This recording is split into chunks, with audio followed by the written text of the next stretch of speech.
Professor Apoorvanand ji, सम्मानित professor Apoorvanand ji, Shahnawaz Alam sahab, secretary all India Congress committee, Pradeep Narwal ji, secretary all India Congress committee, Akhlaq Ahmad sahab, office bearer Uttar Pradesh minority Congress, और हमारे जितने भी हाज़रीन महफिल हैं उन सबको मैं आदाब नमस्कार करता हूँ।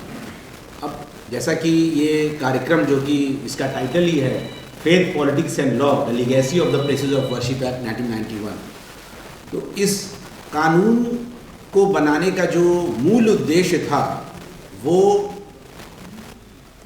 सेकुलरिज्म से कनेक्टेड है, धर्मनिरपेक्षता से कनेक्टेड है, जो कि हमारे प्रियम्बल में 1976 में जो शब्द जोड़ा गया था वो 1976 में सेकुलरिज्म शब्द को जोड़ा गया था, मगर इसकी जो भावना थी, जो मूल भावना थी धर्मनिरपेक्षता की, आज़ादी की, वो संविधान में हमेशा से मौजूद रही थी। 13 दिसंबर 1946 को पंडित जवाहरलाल नेहरू ने ऑब्जेक्टिव रेजोल्यूशन पेश किया संविधान सभा में। उसमें जो आज की जो वास्तविक जो आज का जो संविधान है उसमें liberty of thought, expression, belief, faith and worship लिखा हुआ है। पंडित जी ने जो पेश किया वो वहाँ पर freedom of expression, belief, faith and worship था। इतना चेंज भर हुआ। Liberty of thought, expression, belief, faith and worship हमेशा से रहा है, भारत के संविधान की प्रस्तावना का एक मूल पार्ट रहा है। अभी हाल के दिनों में आपने सुना होगा कि एक पिटीशन 2020 में पड़ी थी, जिसका अभी फैसला 25 नवंबर 2024 को चीफ जस्टिस ऑफ इंडिया की बेंच ने उस पर किया। उसमें जो इंसर्शन था 42वें संशोधन के बाद 1976 में जो सेकुलर शब्द जोड़ा गया, उस जोड़ने को, सेकुलरिज्म और सोशलिज्म को यहाँ पे चैलेंज किया गया था। माननीय सर्वोच्च न्यायालय ने ये कहा कि ये शब्द सिर्फ जोड़ा गया, भावना तो बहुत पहले से अनुच्छेद 14, 15, 16 में जहाँ पे इक्वालिटी ऑफ स्टेटस और अपॉर्चुनिटी की बात है, इक्वल प्रोटेक्शन ऑफ लॉज की बात है, वो तो पहले से थे। 25, 26, 27 एक्ट 28 में संविधान के जो 25, 26, 28 अनुच्छेद हैं उसमें ऑलरेडी धर्म की स्वतंत्रता है, freedom of practice, profess and propagation की। उसके बाद 29 और 30 में माइनॉरिटी एजुकेशनल इंस्टीट्यूशंस को ऑलरेडी एडमिनिस्टर और मैनेज करने का अधिकार दिया हुआ है। तो मूल भावना पहले से मौजूद थी, इसको लीगलाइज किया गया, शब्द को जोड़ा गया 1976 में सेकुलरिज्म शब्द को। उसके बाद जो और भी जजमेंट रहे, केशवानंद भारती में माना गया कि सेकुलरिज्म संविधान का बेसिक स्ट्रक्चर है, बेसिक फीचर है। उसके बाद SR बोम्मई का केस आया जो कि बहुत ही ऐतिहासिक केस रहा। उसमें बहुत से 356 का जो उपयोग दुरुपयोग है वो उसका प्रश्न था सुप्रीम कोर्ट के सामने। साथ ये 1989 में हुआ जब कर्नाटका में SR बोम्मई की सरकार को बर्खास्त कर दिया गया था। उसके बाद 6 दिसंबर 1992 की घटना के बाद मध्य प्रदेश, हिमाचल प्रदेश और राजस्थान, उत्तर प्रदेश की सरकार को भी बर्खास्त किया गया था 356 का उपयोग करके। हालांकि उसमें सिर्फ उत्तर प्रदेश को छोड़ के बाकी तीनों राज्य वहाँ पहुँचे थे।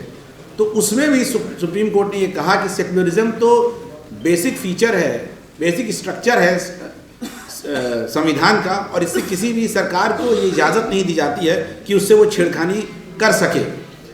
इस बलराम सिंह के 25 नवंबर 2024 के जजमेंट में चीफ जस्टिस ने इस बात को भी कहा और इस जजमेंट में लिखा कि इसको जो ये इंसर्शन था, जो इनकॉर्पोरेशन था सेकुलरिज्म और सोशलिज्म शब्द, ये 44वें अमेंडमेंट जब जनता पार्टी की सरकार आई 1978 में, तो 44वें अमेंडमेंट एक्ट के जब वो प्रस्ताव चल रहा था उस वक्त भी इस बात पर चर्चा हुई कि सेकुलरिज्म और सोशलिज्म वर्ड गलत जोड़ा गया है और इसको यहाँ से वापस निकाल दिया जाए। बट ये प्रस्ताव आगे नहीं बढ़ सका और वो वहीं पे ड्रॉप हो गया। तो ये कहना, ये बार बार जब ये कहा जाता है, जब ताकतें, फिरका परस्त ताकतें कहती हैं कि 1976 में जोड़ा गया, तो उनको ये समझ में उनकी शायद कमी है कि इसकी भावना हमेशा से रही है सेकुलरिज्म की, धर्मनिरपेक्षता की, आज़ादी की, वो सिर्फ इसको डाल करके एक पुख्तगी लाई गई। अब ये मैं किस बिना पे ये बात कह रहा हूँ, इसको अब आपको मैं थोड़ा समझाना चाहता हूँ। प्लेसेस ऑफ वर्शिप एक्ट की जो भावना आप तभी समझेंगे जब सेकुलरिज्म को आप समझ लेंगे कि सेकुलरिज्म क्या क्या कॉन्सेप्ट है। और इसको अयोध्या के जजमेंट में 2019 नवंबर 2019 के अपने फैसले में भी माननीय सर्वोच्च न्यायालय ने सेकुलरिज्म को उस प्लेसेस ऑफ वर्शिप एक्ट के पीछे जो मूल भावना है उसको माना है। अब आप लोग इस मैं बहुत गंभीरता के साथ आप लोगों से कुछ बहुत महत्वपूर्ण बातें कहना चाहता हूँ। सर्वोच्च न्यायालय का जो कंट्रीब्यूशन है धर्मनिरपेक्षता को बनाए रखने में, उसको आप थोड़ा समझिए और आगे भी समझाइए, सबसे ज़्यादा महत्वपूर्ण है। मैं सबकी यहाँ पे अटेंशन चाहता हूँ। 1972 में गुजरात यूनिवर्सिटी अमेंडमेंट एक्ट आया, जिसमें जो माइनॉरिटी कॉलेजेस थे उनको लगा कि ये जो अमेंडमेंट एक्ट आया है, गुजरात यूनिवर्सिटी एक्ट 1949 का एक्ट था, ओरिजिनल एक्ट 72 में अमेंडमेंट आया, उसमें कुछ ऐसे चेंजेस किए गए जो उनकी ऑटोनॉमी से छेड़खानी करता था। सेंट जेवियर्स कॉलेज अहमदाबाद ने इसमें लीड लिया और सुप्रीम कोर्ट में डायरेक्ट रिट पिटीशन फाइल किया अपने आर्टिकल 30 के अधिकारों के हनन को आगे रखते हुए। सर्वोच्च न्यायालय का ये जजमेंट मुझे लगता है कि हर लॉ स्कूल में और हर जगह पढ़ाया जाना चाहिए और बताया समझाना चाहिए। इस तरह के जलसों में उसकी बात होनी चाहिए कि सेक्युलरिज्म का कॉन्सेप्ट है क्या। जस्टिस HR खन्ना का जो जजमेंट है और जस्टिस HR खन्ना के नेफ्यू इस वक्त भारत के चीफ जस्टिस ऑफ इंडिया हैं। जस्टिस मैथ्यू के जो सुपुत्र थे बाद में जस्टिस जोसेफ, वो भी भारत के सर्वोच्च न्यायालय के जज से रिटायर हुए। इस जजमेंट में जो जस्टिस HR खन्ना ने जो एक बहुत ही महत्वपूर्ण बात कही है, वो मैं अगर आपकी इजाज़त हो तो बस 3 मिनट में मैं जजमेंट को बता देता हूँ। मैं पढ़ के सुनाना चाहता हूँ ताकि आप लोग उसको समझे कि ये भावना क्या है।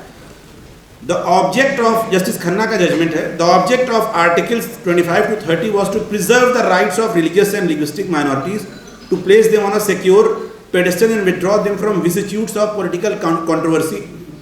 These provisions enshrined a befitting pledge to minorities in the constitution of the country whose greatest son, Mahatma Gandhi की बात हो रही है, had laid down his life for the protection of the minorities. As long as the constitution stands as it is today, no tampering with those rights can be countenanced. Any attempt to do so would be not only an act of breach of faith, it would be constitutionally impermissible and liable to be struck down by the courts. Although the word secular, उस वक्त secular word नहीं था, उसके बावजूद देखिए court कैसा interpretation कर रही है। ये 74 का जजमेंट है। Although the words secular state are not expressly mentioned in the constitution, there can be no doubt that our constitution makers wanted establishment of such a state. The provisions of the constitutions were designed accordingly. आगे उसमें वो कहते हैं, the idea of giving some special rights to minorities is not to have a kind of a privileged or pampered section of the population, but to give to the minorities a sense of security and a feeling of confidence. उनके अंदर आत्मविश्वास जगाने के लिए, belongingness पैदा करने के लिए उनको कुछ अधिकार दिए गए हैं। The differential treatment for minorities by giving them special rights is intended to bring about an equilibrium so that the ideal of equality may not be reduced to a mere abstract idea. समानता समानों के बीच में होती है, but असमानता में समानता कैसे लानी है, वो उसका मकसद ये समझा रहे हैं।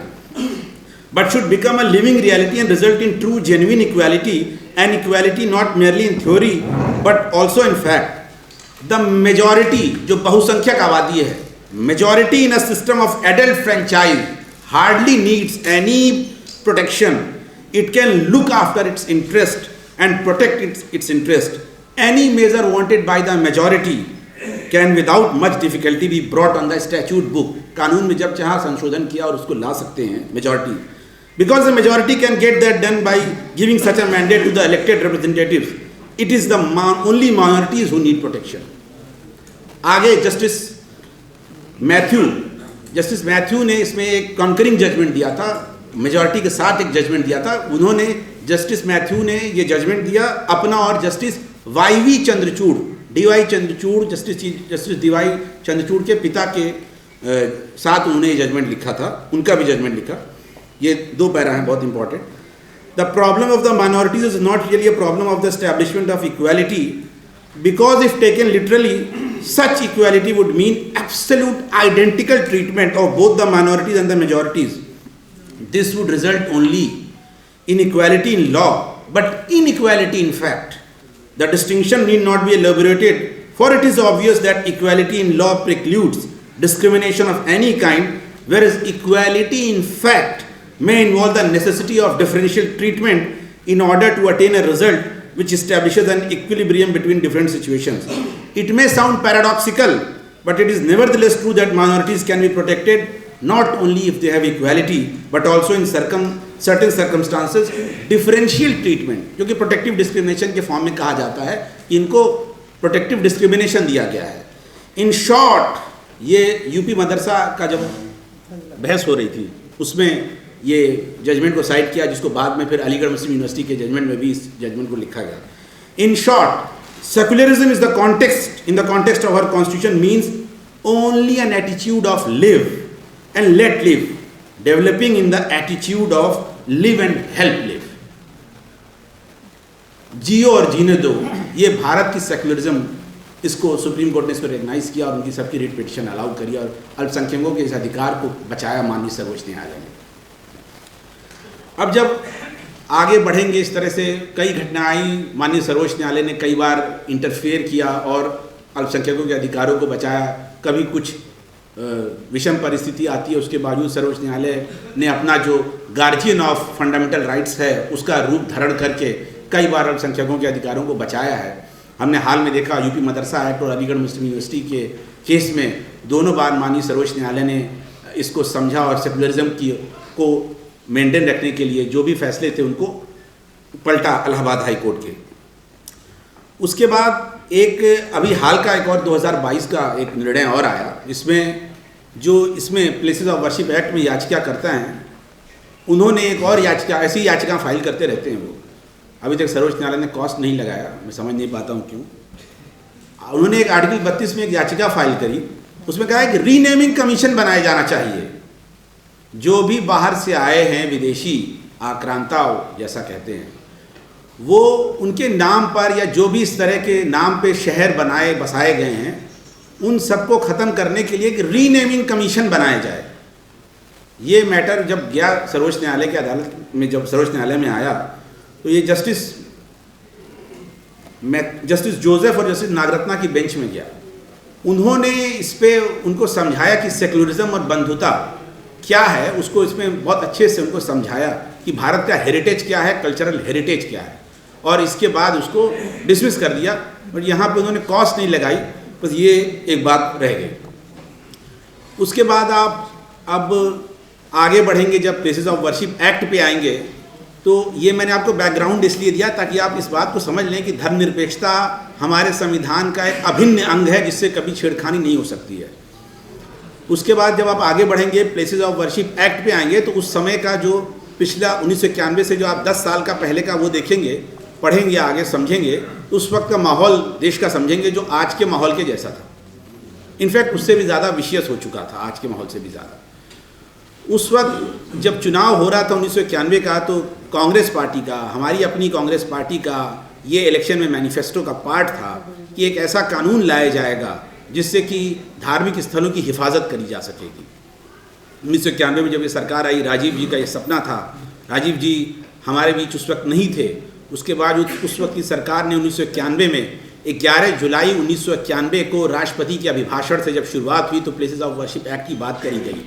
हालांकि इस बिल को इंट्रोड्यूस लोकसभा में 10 सितंबर 1991 को किया गया, बट इसका जो एनफोर्समेंट का डेट है वो 11 जुलाई 1991 है। और इसमें ये कहा गया सेक्शन 4(1) में, ये एक डिक्लेरेटरी लॉ है, ये एक उद्घोषणा करता है, it is hereby declared that the religious character of a place of worship which existed on the 15th day of August 1947 shall continue to remain the same as it existed on the same date। 15 अगस्त 1947 को जो भी character जिस भी place of worship का जो भी रहा हो वो कंटिन्यू रहेगा। इसमें कुछ एक्सेप्शन बनाए गए सेक्शन 4(3) में कि जहाँ पे कोई समझौता हो गया हो या कोई डिस्प्यूट 15 अगस्त 1947 के बाद के कैरेक्टर का हो या जो एएसआई प्रोटेक्टेड मॉन्यूमेंट्स हैं उनमें ये एप्लीकेबल नहीं होगा, उसमें ये बात कही गई। अब उसमें क्या ये बात कही गई उसको फिर कैसे लोग आगे से रिलेट कर रहे हैं ये आप संभल में देखेंगे, बदायूं में देखेंगे, अटाला में देखेंगे, इस एक्सेप्शन को भी देखेंगे आगे चलते चलते। अब ये प्लेसेस ऑफ वर्शिप एक्ट में एक और महत्वपूर्ण बात सेक्शन 5 में कही गई कि अयोध्या राम जन्मभूमि बाबरी मस्जिद डिस्प्यूट इस प्लेसेस ऑफ वर्शिप एक्ट में कवर नहीं होगा, एग्जेम्प्ट कर दिया गया उसको। जब ये बिल उस वक्त के होम मिनिस्टर शंकर राव चौहान जी इसको प्रस्तुत कर रहे थे तो उन्होंने शब्द इस्तेमाल किया था लव, पीस एंड हार्मनी। ये इस देश का एक ग्लोरियस ट्रेडिशन है जिस पे हम सबको फख्र है, और उस ट्रेडिशन को बचाए रखने के लिए इस एक्ट को हम यहाँ पे लेकर के आ रहे हैं। उसके आप जब ऑब्जेक्टिव देखेंगे, statement of object and vision उस एक्ट का मेरे पास मौजूद है, तो उसमें उन्होंने जो सरकार ने कहा है to foreclose any such controversy which would arise in the future. आगे कभी कोई ऐसी कंट्रोवर्सी अराइज हो इसको रोकने के लिए हम ये कानून लेकर के आ रहे हैं। 15 अगस्त 47 में जो रिलीजियस कैरेक्टर था वो रहेगा। उसके बाद आप ये देखेंगे कि 1991 से लेके 2019 तक इस प्लेसेस ऑफ वर्शिप एक्ट का कोई चर्चा नहीं हुआ। बस एक जगह चर्चा हुआ, महत्वपूर्ण जगह, M Ismail Faruqui versus Union of India में, जो सुप्रीम कोर्ट का 1994 का जजमेंट है। 6 दिसंबर 92 की घटना के बाद अयोध्या में सरकार, भारत सरकार ने एक एक्ट बना करके जो विवादित भूमि थी उसको अधिग्रहण कर लिया और उसको acquisition of certain areas in Ayodhya act 1993 बनाया। उसकी संवैधानिकता चैलेंज हुई, सुप्रीम कोर्ट में केस गया। सुप्रीम कोर्ट में केस गया, मेजॉरिटी ने उसको जो अधिग्रहण था 3:2 में उसको अपहोल्ड किया। यहाँ सर्वोच्च न्यायालय में भी डिवीज़न हो गया, 3 मेजॉरिटी कम्युनिटी के जज एक तरफ हो गए, 2 माइनॉरिटी के पारसी मुसलमान जज एक हो गए। 3:2 का फैसला है। 3:2 में मेजॉरिटी ने ये कहा कि ये जो एक्ट का अधिग्रहण, जो एक्ट से अधिग्रहण किया गया वो बिल्कुल सही किया गया। 2 ने कहा नहीं, गलत किया गया। 2 में जो एक सैम पिरोय भरूचा ने जो जजमेंट लिखा, जो बाद में चीफ जस्टिस ऑफ इंडिया बने, उन्होंने एक बात कही प्लेसेस ऑफ वर्शिप एक्ट से रिलेटेड कि कानून तो बना दिया गया प्लेसेस ऑफ वर्शिप एक्ट का, मगर उससे पहले आईपीसी में सेक्शन 295 पहले से ही था, जहाँ पे अगर किसी भी रिलीजियस प्लेस को डिफाइल किया जाता, उसकी सैंक्टिटी को भंग किया जाता है, उसमें 2 साल की सज़ा का प्रावधान था। वो प्रावधान 6 दिसंबर 92 को 22-23 दिसंबर 1949 को नहीं फॉलो किया गया। इस बात पर भी उस वक्त हैरानी जताई गई कि कानून बनाए गए हैं मगर एनफोर्समेंट मैकेनिज्म अगर नहीं होगा तो उसका कोई मतलब व्यर्थ हो जाएगा। ये बात उस वक्त भी कही गई। अब 2019 तक इस प्लेसेस ऑफ वर्शिप एक्ट को किसी ने नहीं छुआ। 2019 में अयोध्या का जजमेंट आया 9 नवंबर 2019 को। ऑनरेबल सुप्रीम कोर्ट ने 5 पेजेस में प्लेसेस ऑफ वर्शिप एक्ट का डिस्कशन भी किया हुआ है। उसमें ये जो सारी मैंने बातें बताई, पार्लियामेंट में जो डिबेट हुआ, चर्चा हुई, उस सबको जजमेंट में कोट किया गया और बताया गया। साथ में इलाहाबाद हाईकोर्ट के लखनऊ बेंच में जस्टिस DV शर्मा, जब 2010 का ये फैसला आया, उसमें 2 जज एक तरफ थे, एक माइनॉरिटी थे, जस्टिस DV शर्मा। उन्होंने कहा कि प्लेसेस ऑफ वर्शिप एक्ट 1991 के पहले के जो निर्णय, जो विवाद हैं, उन पे एप्लीकेबल नहीं होगा, 91 के बाद पे एप्लीकेबल होगा। मतलब वो 15 अगस्त 1947 की बात उनको समझ में नहीं आई शायद। ऑनरेबल सुप्रीम कोर्ट ने कहा कि ये तो गलत व्याख्या करी गई है। सही व्याख्या यही है कि 15 अगस्त 47 को जो कैरेक्टर था वो ही रहेगा, वो बरकरार रहेगा। वो गलत व्याख्या उसको कहा DV शर्मा को। तो इसलिए जब हम ये बात कह रहे हैं ऑनरेबल सुप्रीम कोर्ट में आज, जब ये लड़ाई हो रही है, ये कानूनी लड़ाई, तो हमारे ग्राउंड है कि सुप्रीम कोर्ट ने तो उसकी संवैधानिकता ऑलरेडी अपहोल्ड कर दी है। तो फिर इस पे अब किस बात का डिस्कशन है? अपोजिट साइड का कहना है कि ये तो ऑबिटर है, क्योंकि ये रेशियो नहीं है। मगर समझने की बात यह है कि जो लॉ है, जो कानून है, वो ये है कि आर्टिकल 141 जो संविधान का है, उसमें ये कहा गया है law declared by Supreme Court to be binding on all courts. तो उसमें ऑबिटर भी, लोअर कोर्ट्स इससे बाध्य हैं। सर्वोच्च न्यायालय बाध्य नहीं है। 5 जज का फैसला है, कोई मजाक बात नहीं है। 5 जज ने उसके सैंक्टिटी को अफर्म कर दिया है, उसकी संवैधानिकता चैलेंज हुई है। आगे जो भी होता रहेगा उसकी लड़ाई चलती रहेगी। लोअर कोर्ट्स उससे बाध्य हैं, वो कुछ भी इसमें नहीं कर सकते, कोई भी छेड़खानी नहीं कर सकते। अब मैं इस्तकबाल करता हूँ तौकीर आलम साहब का, जो सेक्रेटरी हैं हमारे ऑल इंडिया कांग्रेस कमेटी के, इस बीच वो आए हैं। बहुत बहुत आपका इस्तकबाल। इस फैसले में ये बात भी कही गई, प्लेसेस ऑफ वर्शिप एक्ट को कहा गया, ये भी कहा गया कि ये नॉन डेरोगेबल कमिटमेंट है। ये सेक्युलरिज्म जो मूल भावना है सेक्युलरिज्म, उसको अफर्म करता है ये कानून। अब इसमें कोई छेड़खानी की गुंजाइश नहीं थी। उसके बाद 2020 में एक याचिका आई और इसमें नोटिस हो गया, केस आया। लोग पार्टी बने, इसमें इम्प्लीडमेंट फाइल किया, इंटरवेंशन लोगों ने फाइल किया, जमीयत उलमा हिंद ने उसमें इम्प्लीडमेंट भी फाइल करा और साथ में एक और रिट पिटिशन फाइल करी 32 में, आर्टिकल 32 में संविधान के। उसमें उन्होंने कहा कि एक डिक्लेरेशन की हमको ज़रूरत है कि प्लेसेस ऑफ वर्शिप एक्ट का जो कानून है वो संवैधानिक है और इसको आप फ़ौरन आप जो भी इसमें कार्रवाई हो रही है नीचे कोर्ट्स में उसको रोक दिया जाए। उसी का हवाला देते हुए ऑनरेबल सुप्रीम कोर्ट ने 12 दिसंबर को स्टे किया, उन्हीं की याचिका पर, उन्हीं के उस प्रेयर पे इंटरिम रिलीफ ये दिया गया, सारे कोर्ट्स को रोक दिया गया, क्योंकि वो संवैधानिकता जब तक पेंडिंग है तब तक तो कोई कोर्ट उसको एंटरटेन नहीं कर सकता है। अब प्लेसेस ऑफ वर्शिप एक्ट से दौरान ये जो बातें हो रही है, संभल की बात हो रही, मथुरा की बात हो रही, काशी की बात हो रही है। संभल पे आप लोगों को बता दूं कि ये जो मस्जिद है वो एसआई प्रोटेक्टेड मॉन्यूमेंट है, उस पर प्लेसेस ऑफ वर्शिप एक्ट कहते नहीं एप्लीकेबल होगा, वो कहा है। उससे पहले जो लोग संभल का जो संभल में जो लोग गए, उन लोगों ने पहले 2020 में दिल्ली में भी कुव्वतुल इस्लाम को लेकर के फाइल किया, कुतुब मीनार का जो कॉम्प्लेक्स है उसमें भी वही बात कही गई थी। 29 नवंबर 2021 को इसका फैसला आया, साकेत कोर्ट की सिविल जज ने वो फैसला लिखा है, मतलब वो फैसला भी आप सबको पढ़ना चाहिए। उस फैसले में कहा गया कि so what section 43A says that places of worship act is not applicable on SI protected monuments. If we permit this, then the whole object of the act would be frustrated. हमको इस act की जो सबसे possible व्याख्या हो सकती है इसके ऑब्जेक्ट को फ्रक्टिफाई करने के लिए वो व्याख्या करनी है।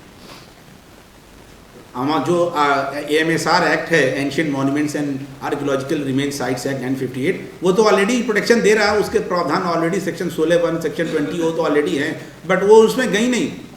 जज साहब उन्होंने ये जो फैसला लिखा, उन्होंने उसमें साफ साफ कहा कि ये तो आप उस एक्ट का जो ऑब्जेक्ट है वही फेल कर देना चाहते हैं। उन्होंने डिक्लेरेशन का डिमांड किया था उस सूट में, जो लोग संभल गए वही लोग, कि उसमें हमको पूजा करने की इजाज़त दी जाए, रिस्टोरेशन ऑफ डेटीज़ जो उनका प्रेयर था वो, उसको उन्होंने रिजेक्ट कर दिया। वो वहीं पे उसके बाद बात आगे नहीं बढ़ी। संभल में पहुँचे, एसआई प्रोटेक्टेड मॉन्यूमेंट की बात है, वो तो एक अपनी जगह बात है। 1870 में ये विवाद पहले हो चुका है।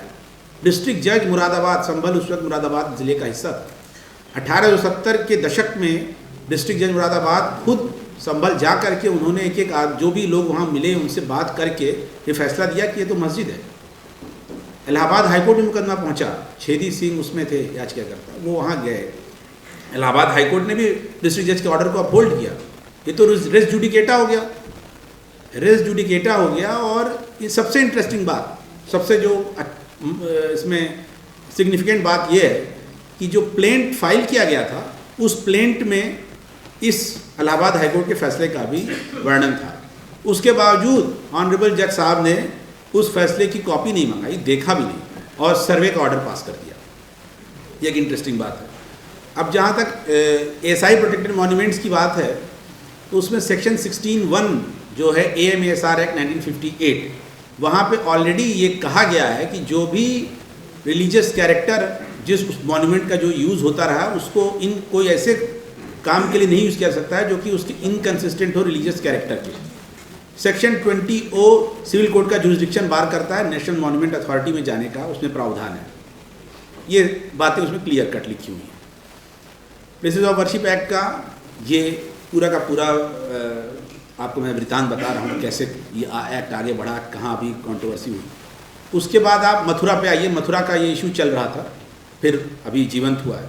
12 अक्टूबर 1968 को श्री कृष्ण जन्मस्थान सेवा संस्थान और शाही ईदगाह मस्जिद ट्रस्ट का एक कॉम्प्रोमाइज़ हुआ था, जो कि 1974 में सिविल कोर्ट ने उसको एक्सेप्ट कर लिया। वो उस कॉम्प्रोमाइज़ डीड को एक्सेप्ट किया और डिक्री कर दिया उसको, उसमें कोई विवाद है ही नहीं। अब ये जो नया ये कह रहे हैं कि वो फ्रॉड करके किया गया था वो कॉम्प्रोमाइज़ को हम नहीं मानते और कोर्ट अब इसको एंटरटेन कर रही है। पहले इसको नहीं एंटरटेन किया, अब इसको एंटरटेन कर रहे हैं। जबकि आप फिर से समझिए, 12 अक्टूबर 1968 को एक कॉम्प्रोमाइज़ डीड शाही कृष्ण जन्मस्थान सेवा संस्थान और शाही ईदगाह मस्जिद ट्रस्ट का ऑलरेडी हो चुका था। उसमें ज़मीनों का एक्सचेंज भी हुआ था, जो कि दोनों पक्षों ने मान लिया था, म्यूचुअल को एग्जिस्टेंस की बात मान ली थी।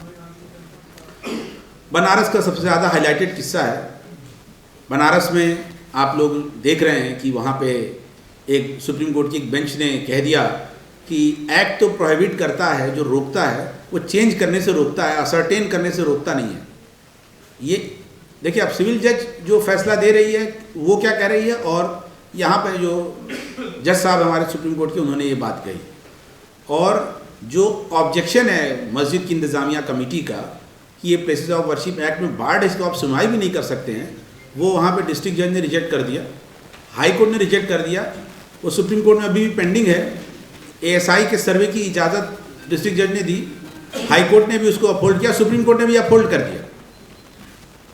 और सुप्रीम कोर्ट ने अयोध्या के जजमेंट में भी ये बात कही है कि ASI की जो आर्कियोलॉजिकल फाइंडिंग्स हैं उस पर हमको निर्णय नहीं देंगे, ये तो प्योर टाइटल का इशू है, हम उसके हिसाब से डिसाइड करेंगे। ASI की फाइंडिंग को उन्होंने नहीं माना, इसलिए नहीं माना क्योंकि 12 उसमें ये बात आई ASI की फाइंडिंग में कि 12 सेंचुरी तक, 12th सेंचुरी तक एक कोई स्ट्रक्चर मौजूद था।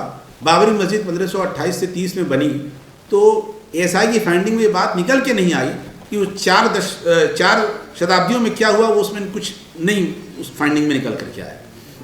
वो बात ऐसी की ऐसी रह गई, इसलिए उन्होंने कहा कि ये तो टाइटल डिस्प्यूट है, कानून में हम टाइटल डिस्प्यूट प्रिंसिपल्स पर डिसाइड करेंगे, इस पर डिसाइड नहीं करेंगे। अयोध्या का जो फैसला है बस इतना समझिए, कई 100 पेज का जजमेंट है, इतना आपको मैं समझा देता हूँ क्रक्स, वही आप के बिल्कुल एकदम क्लियर कट समझेंगे आप। इनर कोर्टयार्ड, आउटर कोर्टयार्ड, इतने पे फैसला है बस। इनर कोर्टयार्ड जो मस्जिद का डोम था, उसमें मुस्लिम पक्ष का ये कहना था कि इनर कोर्टयार्ड पे हमारा पोजीशन है, और 1858 में वहाँ पे एक आउटर कोर्टयार्ड बनाए 4 दीवारी अंग्रेज़ों ने खींच करके, और वहाँ पर आउटर कोर्टयार्ड बना दिया, राम चबूतरा जहाँ पे था, जहाँ पे भजन धुन कीर्तन होते थे, वो हिंदुओं के पक्ष में उस वक्त बना करके अंग्रेज़ों ने दे दिया था। सुप्रीम कोर्ट ने कहा कि इनर कोर्टयार्ड का जो मुस्लिमों का पक्ष है, वो ये बात साबित करने में फेल हो रहे हैं कि वो एडवर्स पोजीशन जो कह रहे हैं, उनका क्लेम है, वो उस पर साबित नहीं हो रहा है क्योंकि उनका कंटिन्यूस पोजीशन नहीं है। 22-23 दिसंबर 1949 को वहाँ पर आइडल्स स्थापित किए गए थे। उसके बाद से वो आखिरी नमाज वहाँ पे जुमे की 16 दिसंबर 1949 को हुई, 23 को होनी थी, 22-23 की रात में वहाँ पे जब आइडल्स रखे गए उसके बाद से वहाँ नमाज नहीं, इसलिए वो वहाँ पे कहा कि ये वहाँ पे उनका साबित नहीं होता है कि वो लगातार कंटिन्यूस पोजीशन में थे। सर्वोच्च न्यायालय ने आगे कहा 6 दिसंबर 1992 की जो घटना थी, इस egregious violation of rule of law, 2 जगह ये बात कही उसी पेज में।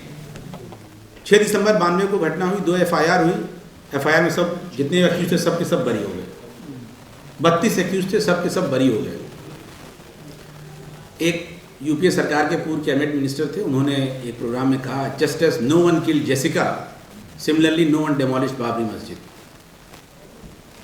तो सभी लोग बरी हो गए। अभी आप लोगों ने सुना होगा एक हाल बहुत ही चर्चित प्रोग्राम के जस्टिस नारिमन का एक लेक्चर आप लोगों ने सुना होगा, उसमें उन्होंने बताया, उन्होंने एक जज को वहाँ पे डेडिकेट कर दिया था जुडिशियल ऑर्डर से कि इसका फैसला तुमको देना है। उन्होंने सबको एक्विट किया और 6 महीने में वो उप लोकायुक्त बन गए उत्तर प्रदेश में। ये बात पूरी यहाँ पे आ गई, ये हमने इसको देखा, पूरा इसका एनालाइज किया, समझा इसको सारी बात को। अब एक विरासत में हमको आज़ादी से पहले लाहौर में एक केस हुआ था, उस केस से पहले उसका बैकग्राउंड समझिए। मस्जिद शहीदगंज और गुरुद्वारा का ये डिस्प्यूट था। 1722 में औरंगज़ेब के ग्रेट ग्रैंडसन की जब हुकूमत थी, उस वक्त लाहौर में उनके ही एक कमांडर ने एक मस्जिद बनाई, वो विवादित नहीं थी, वहाँ पे मस्जिद बनाई गई। मस्जिद बनाई 1762 में सिखों की हुकूमत आ गई वहाँ पे, महाराजा रणजीत सिंह वहाँ पे लाहौर में और पंजाब में उनकी हुकूमत आ गई, तो उसी वक्त वो कब्ज़ा कर ली गई, उसको गुरुद्वारे में तब्दील कर दिया गया। ये चला डिस्प्यूट, सूट एक फाइल हुआ, वो भी रिजेक्ट हुआ। उसके बाद 1925 में सिख गुरुद्वारा एक्ट बना, उस एक्ट में उसको गुरुद्वारा माना गया और जो भी लैंड था आसपास में उन सबको गुरुद्वारा माना गया। हालांकि वो उस वक्त स्ट्रक्चर था, मस्जिद का पूरा स्ट्रक्चर बना हुआ था, मस्जिद थी नहीं, उसमें नमाज नहीं हो रही थी, उसमें सिर्फ गुरुद्वारे के पर्पज़ से इस्तेमाल हो रहा था। 1928 में सिख गुरुद्वारा ट्रिब्यूनल ने मुस्लिम पक्ष का क्लेम रिजेक्ट कर दिया, कहा कि ये गुरुद्वारा है। 1935 8 जुलाई 1935 को डिस्ट्रिक्ट जज के वहाँ जब केस पेंडिंग था, वो मस्जिद डिमोलिश कर दी गई। 25 मई 1936 को डिस्ट्रिक्ट जज ने भी मुसलमानों का सूट डिसमिस कर दिया। अब यहाँ पे राजनीति आ गई।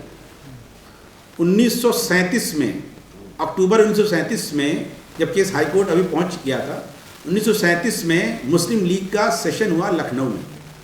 मुस्लिम लीग ने इसको टेकअप किया और कहा कि हम एक स्पेशल सेशन करेंगे 30 जनवरी 1938 को, जो मस्जिद की जो मस्जिद शीशगंज जो है उसका हम शहीदगंज है उसका हम चर्चा करेंगे, उसके लिए एक स्पेशल सेशन कन्वीन हुआ 30 जनवरी 1938 को।